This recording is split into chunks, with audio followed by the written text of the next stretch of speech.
అపోస్తులైన పౌలు గలతీలకు రాసిన పత్రిక 1వ అధ్యాయము. మనుషుల మూలంగానైనను ఏ మనుషుని వలననైనను కాక యేసుక్రీస్తు వలనను ఆయనను మృతుల్లో నుండి లేపిన తండ్రి అయిన దేవుని వలనను అపోస్తులుగా నియమింపబడిన పౌలను నేనును నాతో కూడా నున్న సహోదరులు అందరును గలతీలో ఉన్న సంఘములకు శుభమని చెప్పి వ్రాయినది. తండ్రి అయిన దేవుని నుండి మన ప్రభు అయిన యేసుక్రీస్తు నుండి మీకు కృపయు సమాధానమును కలుగునుగాక. మన తండ్రి అయిన దేవుని చిత్త ప్రకారము క్రీస్తు మనలను ప్రస్తుతపు దుష్టకాలంలో నుండి విమోచింపవలనని మన పాపముల నిమిత్తము తన్ను తాను అప్పగించుకొనెను. దేవునికి యుగ యుగములకు మహిమ కలుగునుగాక. క్రీస్తు కృపను బట్టి మిమ్మును పిలిచిన వానిని విడిచి భిన్నమైన సువార్త తట్టుకు మీరింత త్వరగా తిరిగిపోవుట చూడగా నాకు ఆశ్చర్యము అగుచూ ఉన్నది. అది మరి యొక్క సువార్త కాదు, కానీ క్రీస్తు సువార్తను చెరపగోరి మిమ్మును కలవరపరచువారు కొందరు ఉన్నారు. మేము మీకు ప్రకటించిన సువార్త కాక మరి యొక్క సువార్తను మేమాయనను పరలోకం నుండి వచ్చిన ఒక దూత ఆయనను మీకు ప్రకటించిన ఎడల అతడు శాపగ్రస్తుడు అగునుగాక. మేమిది వరకు చెప్పిన ప్రకారం ఇప్పుడును మరలా చెప్పుచూ ఉన్నాము. మీరు అంగీకరించిన సువార్త కాక మరి ఒకటి ఎవడైనను మీకు ప్రకటించిన ఎడల వాడు శాపగ్రస్తుడు అగునుగాక. ఇప్పుడు నేను మనుషుల దయను సంపాదించుకున చూచుచున్నానా? దేవుని దయను సంపాదించుకున చూచుచూ ఉన్నానా? నేను మనుషులను సంతోషపెట్టగోరుచున్నానా? నేనెప్పటికీ మనుషులను సంతోషపెట్టువాడినైతే క్రీస్తు దాసుడను కాకపోయేదను. సహోదరులారా, నేను ప్రకటించిన సువార్త మనిషి యోచన ప్రకారమైనది కాదని మీకు తెలియచెప్పుచూ ఉన్నాను. మనుషుని వలన దానిని నేను పొందలేదు, నాకెవడనూ దాన్ని బోధింపను లేదు, కానీ యేసుక్రీస్తు బయలుపరచబడుట వలనే అది నాకు లభించినది. పూర్వమందు యూదా మతస్థుడినై ఉన్నప్పుడు నేను దేవుని సంఘమును అపరిమితంగా హింసించి నాశనం చేయొచ్చు నా పితరుల పారంపర్యాచారమందు విశేష ఆసక్తి గలవాడనై నా స్వజాతీయులలో నా సమాన వయస్కులైన అనేకుల కంటే యూదయ మతంలో ఆధిక్యతను నొందితిని అని నా నడవడిని గూర్చి మీరు వింటిరి. ఆయనను తల్లి గర్భమందు పడినది మొదలుకొని నన్ను ప్రత్యేకపరుచుకొని తన కృపచేత నన్ను పిలిచిన దేవుడు నేను అన్యజనులలో తన కుమారుని ప్రకటింపవలనని ఆయనను నాయందు బయలుపరచని అనుగ్రహించినప్పుడు మనుష్య మాతృలతో నేను సంప్రదింపలేదు.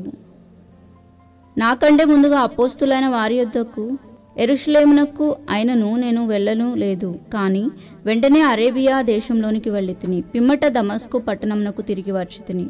అటుపైన 3 సంవత్సరములైన తర్వాత కేఫాను పరిచయం చేసుకునే వాళ్ళని యెరూషలేమునకు వచ్చి అతనితో కూడా 15 దినములు ఉంటిని. అతన్ని తప్ప అపోస్తుల్లో మరి ఎవరిని నేను చూడలేదు, కానీ ప్రభు యొక్క సహోదరుడు అయిన యాకోబును మాత్రం చూచితిని. నేను మీకు వ్రాయిచున్న ఈ సంగతుల విషయమై ఇదిగో దేవుని ఎదుట నేను అబద్ధమాడుటలేదు. పిమ్మట సిరియా కిలికియా ప్రాంతంలోనికి వచ్చితిని. క్రీస్తునందున్న యూదయ సంఘముల వారికి నా ముఖ పరిచయం లేకుండెను, కానీ మునుపు మనలను హింసపెట్టిన వాడు తాను పూర్వమందు పాడు చేయుచు వచ్చిన మతమును విశ్వాసమును ప్రకటించుచున్నాడని సంగతి మాత్రమే విని వారు నన్ను బట్టి దేవుణ్ణి మహిమపరిచిరి. గలతీలకు రాసిన పత్రిక 2వ అధ్యాయము. అటు పిమ్మట 14 సంవత్సరములైన తర్వాత నేను తీతును వెంటబెట్టుకుని బర్నాబాతో కూడా యెరూషలేమునకు తిరిగి వెళ్ళితిని. దేవదర్శనం ప్రకారమే వెళ్ళితిని. మరియు నా ప్రయాసము వ్యర్థమవునేమో లేక వ్యర్థమైపోయినదేమో అని నేను అన్యజనుల్లో ప్రకటించుచున్న సువార్తను వారికి ప్రత్యేకంగా ఎన్నికైన వారికి విషదపరిచితిని. ఆయనను నాతో కూడా ఉన్న తీతు గ్రీకు దేశస్థుడు అయినను అతడు సున్నతి పొందుటకు బలవంత పెట్టబడలేదు.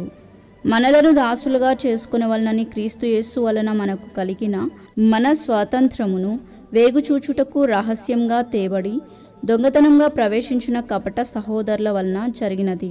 సువార్త సత్యము మీ మధ్యను నిలుచున్నట్లు మేము వారికి ఒక్క గడియ అయినను లోబడుటకు ఒప్పుకొనలేదు. ఎన్నికైన వారుగా ఎంచబడిన వారి యొద్ద నేనేమీయూ నేర్చుకొనలేదు. వారెంతటి వారు అయినను నాకు లక్ష్యము లేదు. దేవుడు నరుని వేషము చూడడు. ఆ ఎన్నికైన వారు నాకేమీ ఉపదేశింపలేదు.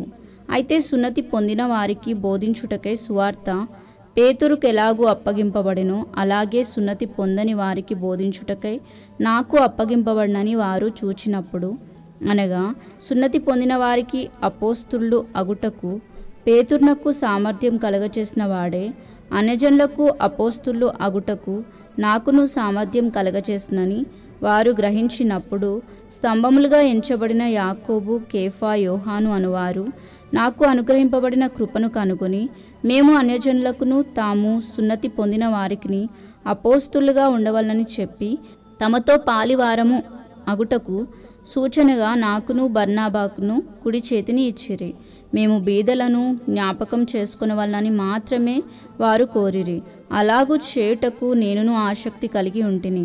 అయితే కేఫా అంతియోకయకు వచ్చినప్పుడు అతడు అపరాధిగా తీర్చబడెను గనుక నేను ముఖాముఖిగా అతన్ని ఎదిరించితిని.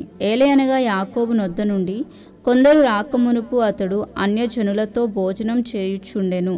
కాని వారు రాగానే సున్నతి పొందిన వారికి భయపడి వెనుక తీసి వేరైపోయెను. తక్కిన యూదులను అతనితో కలిసి మాయావేషం వేసుకునిరి గనుక బర్నబా కూడా వారి వేషధారణం చేత మోసపోయెను. వారు స్వార్థ సత్యము చొప్పున క్రమంగా నడుచుకొనకపోవుట నేను చూచినప్పుడు అందరి ఎదుట కేఫాతో నేను చెప్పినది ఏమనగా, నీవు యూదుడవై ఉండియు యూదుల వలె కాక అన్యజనుల వలనే ప్రవర్తించుచుండగా అన్యజనులు యూదుల వలె ప్రవర్తింపవలనని ఎందుకు బలవంతం చేయుచున్నావు? మనము జన్మం వలన యూదులమే, కానీ అన్యజనులలో చేరిన పాపులం కాము. మనుషుడు యేసుక్రీస్తునందలి విశ్వాసం వలననే కానీ ధర్మశాస్త్ర సంబంధమైన క్రియల మూలంగా నీతిమంతుడుగా తీర్చబడడని ఎరిగి, మనమును ధర్మశాస్త్ర సంబంధమైన క్రియల మూలంగా కాక క్రీస్తు నందలి విశ్వాసం వలననే నీతిమంతులమని తీర్చబడుటకై యేసుక్రీస్తు నందు విశ్వాసముంచి ఉన్నాము. ధర్మశాస్త్ర సంబంధ క్రియల మూలంన ఏ శరీరియు నీతిమంతుడని తీర్చబడడు కదా. కాగా మనము క్రీస్తునందు నీతిమంతులమని తీర్చబడుటకు వెదుకుచుండగా మనము పాపులముగా కనబడిన ఎడల ఆ పక్షమందు క్రీస్తు పాపమునకు పరిచారకుడు ఆయన. అట్లనరాదు. నేను పడగొట్టిన వాటిని మరలా కట్టిన ఎడల నన్ను నేనే అపరాధినిగా కనపరుచుకుందును గదా. నేనైతే దేవుని విషయమై జీవించు నిమిత్తము ధర్మశాస్త్రం వలన ధర్మశాస్త్రం విషయమై చచ్చిన వాడను అయితిని. నేను క్రీస్తు కూడా సిలువ వేయబడి ఉన్నాను. ఇకను జీవించువాడను నేను కాదు, క్రీస్తే నా యందు జీవించుచున్నాడు. నేనిప్పుడు శరీరమందు జీవించుచున్న జీవితము నన్ను ప్రేమించి నా కొరకు తన్ను తాను అప్పగించుకున్న దేవుని కుమారుని యందలి విశ్వాసం వలన జీవించుచు ఉన్నాను. నేను దేవుని కృపను నిరర్ధకము చెయ్యను. నీ ధర్మశాస్త్రము వలన అయితే ఆ పక్షమందు క్రీస్తు చనిపోయినది నిష్ప్రయోజనమే. గలతీయులకు రాసిన పత్రిక 3వ అధ్యాయము. ఓ అవివేకులైన గలతీయులారా, మిమ్మును ఎవడు భ్రమపెట్టెను? సిలువ వేయబడిన వాడైనట్టుగా యేసుక్రీస్తు మీ కన్నుల ఎదుట ప్రదర్శింపబడెను గదా. ఇది మాత్రమే మీ వలన తెలుసుకొనగోరుచూ ఉన్నాను. ధర్మశాస్త్ర సంబంధ క్రియల వలన ఆత్మను పొందితిరా, లేక విశ్వాసంతో వినుట వలన పొందితిరా? మీరింత అవివేకులు అయితిరా. మొదట ఆత్మానుసారంగా ఆరంభించి ఇప్పుడు శరీర అనుసారంగా పరిపూర్ణులు అగుదురా. వ్యర్థంగానే ఇన్ని కష్టములు అనుభవించితిరా? అది నిజంగా వ్యర్థమగునా? ఆత్మను మీకు అనుగ్రహించి మీలో అద్భుతములు చేయించువాడు ధర్మశాస్త్ర సంబంధమైన క్రియల వలననా, లేక విశ్వాసంతో వినుట వలననా చేయుచున్నాడు? అబ్రహాము దేవుణ్ణి నమ్మెను, అది అతనికి నీతిగా ఎంచబడెను. కాబట్టి విశ్వాస సంబంధులే అబ్రహాము కుమారులని మీరు తెలుసుకునుడి. దేవుడు విశ్వాస మూలంగా అన్యజనులను నీతిమంతులుగా తీర్చునని లేఖనము ముందుగా చూచి, నీయందు అన్యజనులందరూ ఆశీర్వదింపబడుదురు అని అబ్రహామునకు సువార్తను ముందుగా ప్రకటించెను. కాబట్టి విశ్వాస సంబంధులే విశ్వాసం గల అబ్రహాంతో కూడా ఆశీర్వదింపబడుతురు. ధర్మశాస్త్రం విధించిన క్రియలకు సంబంధులు అందరూ శాపమునకు లోనై ఉన్నారు. ఎందుకనగా ధర్మశాస్త్ర గ్రంథమందు వ్రాయబడిన విధులు అన్నీ చేయుటయందు నిలకడగా ఉండని ప్రతి వాడును శాపగ్రస్తుడు అని వ్రాయబడి ఉన్నది. ధర్మశాస్త్రం చేత ఎవడును దేవుని ఎదుట నీతిమంతుడని తీర్చబడడు అను సంగతి స్పష్టమే. ఏలైనగా నీతిమంతుడు విశ్వాసం మూలంగా జీవించును. ధర్మశాస్త్రం విశ్వాస సంబంధమైనది కాదు, కానీ దాని విధులను ఆచరించువాడు వాటి వలననే జీవించును. ఆత్మను గూర్చిన వాగ్దానము విశ్వాసం వలన మనకు లభించునట్లు అబ్రహాము పొందిన ఆశీర్వచనము క్రీస్తు యేసు ద్వారా అన్యజనులకు కలుగుటకై క్రీస్తు మన కొరకు శాపమై మనలను ధర్మశాస్త్రం యొక్క శాపం నుండి విమోచించెను. ఇందును గురించి మ్రాను మీద వ్రేలాడిన ప్రతి వాడును శాపగ్రస్తుడు అని వ్రాయబడి ఉన్నది. సహోదరులారా, మనుష్య రీతిగా మాట్లాడుచున్నాను. మనుషుడు చేసిన ఒడంబడిక అయినను స్థిరపడిన తర్వాత ఎవడునూ దాన్ని కొట్టివేయడు, దానితో మరేమియు కలపడు. అబ్రహామునకును అతని సంతానమునకును వాగ్దానం చేయబడెను. ఆయన అనేకులను గురించి అన్నట్టు నీ సంతానములకును అని చెప్పక ఒక్కరిని గూర్చి అన్నట్టే నీ సంతానమునకును అనెను. ఆ సంతానము క్రీస్తు. నేను చెప్పినదేమనగా 430 సంవత్సరములు అయిన తర్వాత వచ్చిన ధర్మశాస్త్రం వాగ్దానమును నిరర్ధకం చేయనంతగా పూర్వమందు దేవుని చేత స్థిరపరచబడిన నిబంధనను కొట్టివేయదు. ఆ స్వాస్థ్యము ధర్మశాస్త్రం మూలంగా కలిగిన ఎడల ఇక వాగ్దానం మూలంగా కలిగినది కాదు. అయితే దేవుడు అబ్రహామునకు వాగ్దానం వలననే దానిని అనుగ్రహించెను. అలాగైతే ధర్మశాస్త్రం ఎందుకు? ఎవనికి ఆ వాగ్దానం చేయబడినో ఆ సంతానం వచ్చు వరకు అది అతిక్రమములను బట్టి దానికి తర్వాత ఇవ్వబడెను. అది మధ్యవర్తి చేత దేవదూతల ద్వారా నియమింపబడెను. మధ్యవర్తి ఒకనికి మధ్యవర్తి కాడు, కానీ దేవుడు ఒక్కడే. ధర్మశాస్త్రం దేవుని వాగ్దానములకు విరోధమైనదా? అట్లనరాదు. జీవింపచేయు శక్తి గల ధర్మశాస్త్రం ఇవ్వబడి ఉన్న ఎడల వాస్తవంగా నీతి ధర్మశాస్త్రం మూలంగానే కలుగును గాని యేసుక్రీస్తు నందలి విశ్వాసం మూలంగా కలిగిన వాగ్దానము విశ్వసించు వారికి అనుగ్రహింపబడినట్టు లేఖనము అందరినీ పాపంలో బంధించెను. విశ్వాసం వెల్లడి కాక మునుపు ఇక ముందుకు బయలుపరచబడబోవు విశ్వాసము అవలంబింపవలసిన వారముగా చెరలో ఉంచబడినట్టు మనము ధర్మశాస్త్రమునకు లోనైన వారము అయితిమి. కాబట్టి మనము విశ్వాస మూలమున నీతిమంతులమని తీర్చబడినట్టు క్రీస్తు నొద్దకు మనలను నడిపించుటకు ధర్మశాస్త్రం మనకు బాల శిక్షకుడు ఆయను. అయితే విశ్వాసం వెల్లడి ఆయను గనుక ఇక బాల శిక్షకుని కింద ఉండము. యేసుక్రీస్తునందు మీరందరూ విశ్వాసం వలన దేవుని కుమారులై ఉన్నారు. క్రీస్తులోనికి బాప్తిస్మం పొందిన మీరందరూ క్రీస్తును ధరించుకొని ఉన్నారు. ఇందులో యూదుడని గ్రీకు దేశస్థుడని లేదు, దాసుడని స్వతంత్రుడని లేదు, పురుషుడని స్త్రీ అని లేదు. యేసుక్రీస్తునందు మీరందరూ ఏకంగా ఉన్నారు. మీరు క్రీస్తు సంబంధులు అయితే ఆ పక్షమందు అబ్రహాము యొక్క సంతానమై ఉండి వాగ్దానం ప్రకారము వారసులై ఉన్నారు. అపోస్తులైన పౌలు గలతీయులకు రాసిన పత్రిక 4వ అధ్యాయము.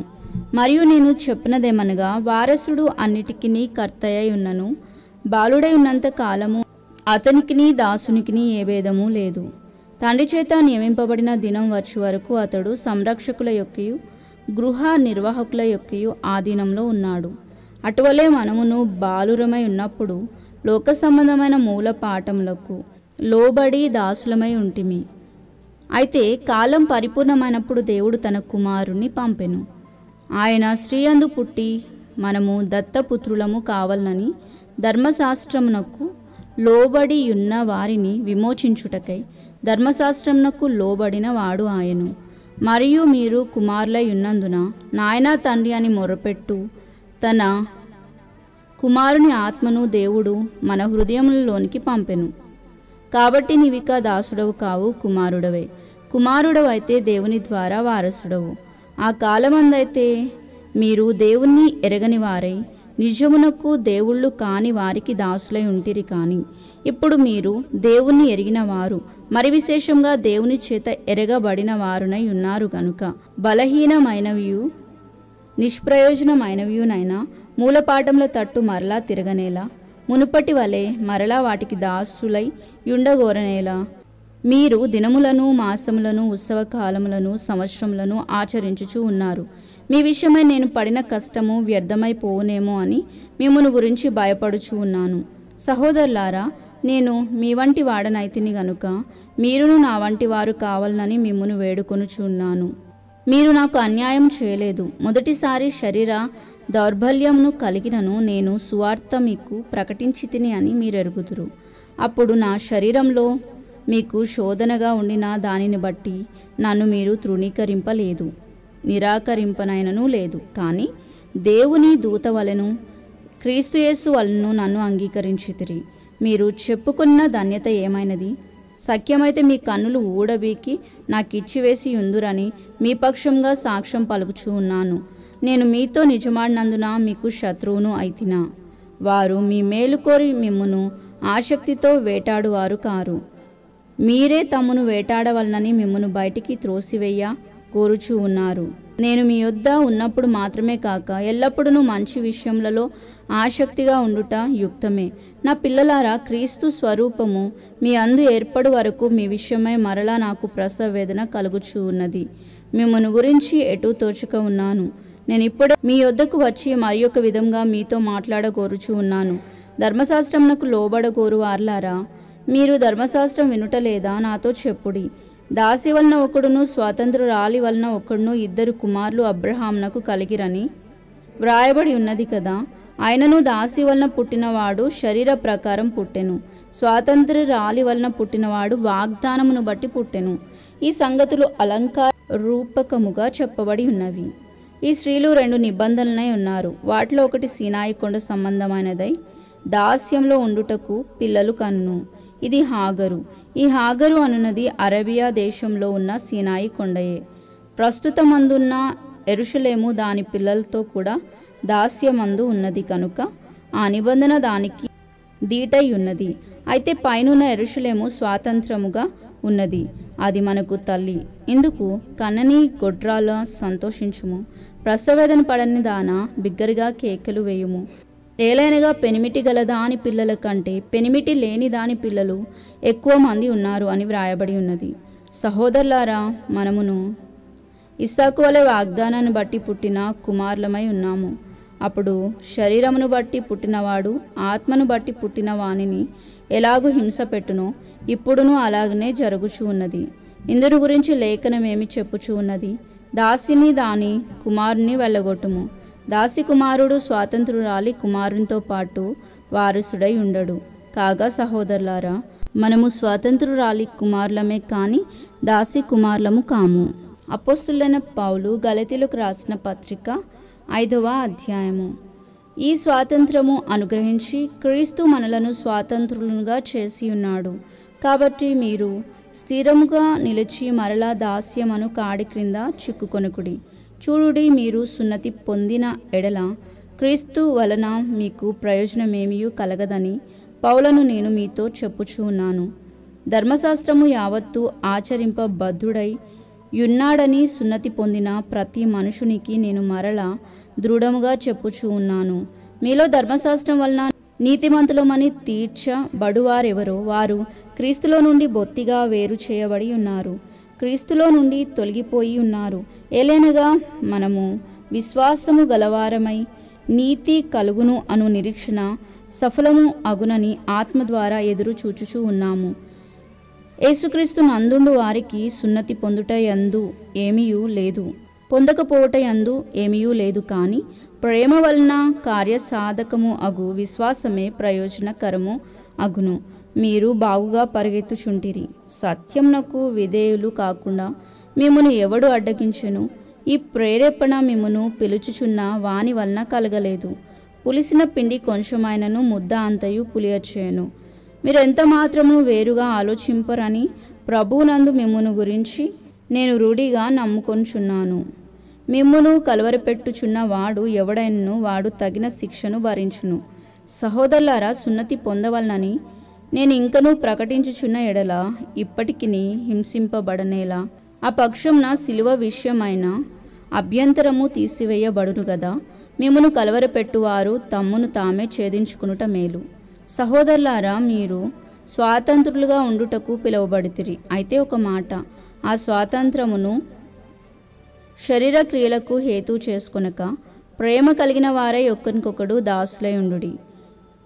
ధర్మశాస్త్రమంతయు నిన్ను వలె నీ పొరుగు అని ప్రేమించుము అని ఒక్క మాటలో సంపూర్ణమై ఉన్నది. అయితే మీరు ఒకరినొకడు కరుచుకొని భక్షించిన ఎడల మీరు ఒకని వలన ఒకడు బొత్తిగా నశించిపోదురేమో చూచుకునుడి. నేను చెప్పినది ఏమనగా ఆత్మానుసారంగా నడుచుకునుడి, అప్పుడు మీరు శరీరేచ్ఛను నెరవేర్చరు.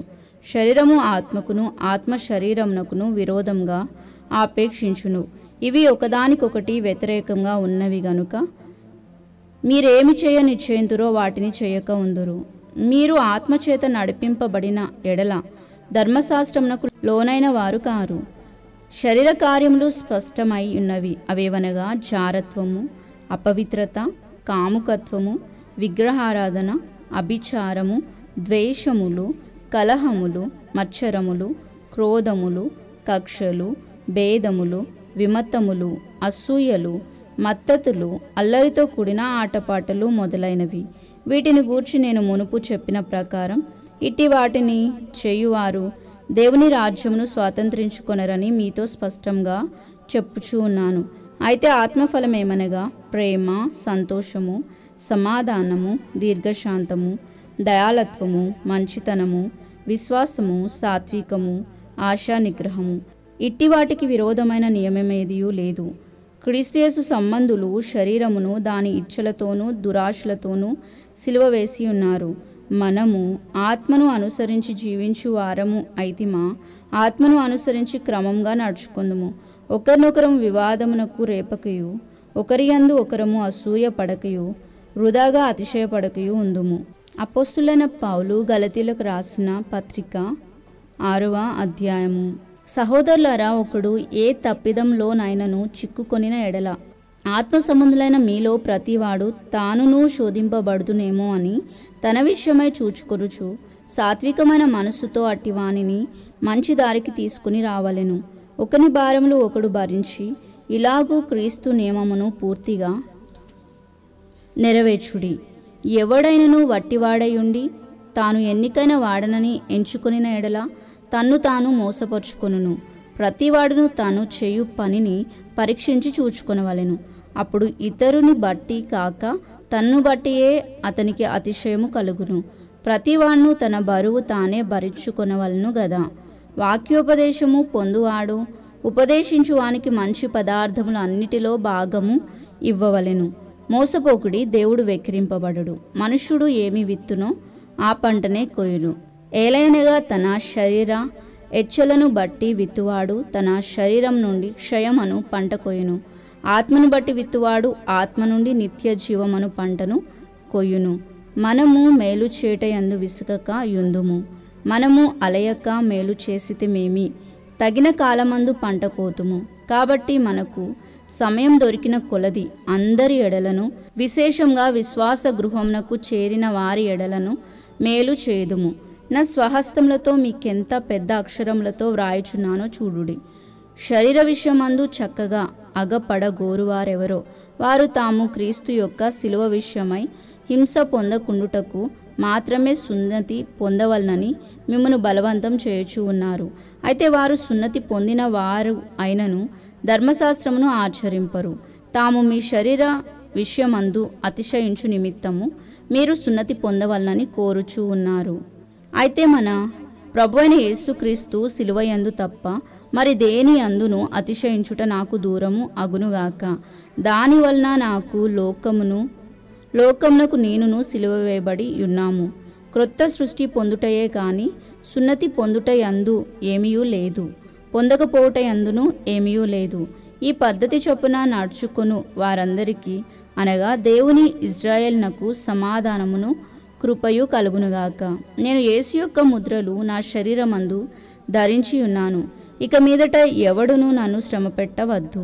సహోదరులారా, మన ప్రభువైన యేసుక్రీస్తు కృప మీ ఆత్మతో ఉండునుగాక. ఆమెన్.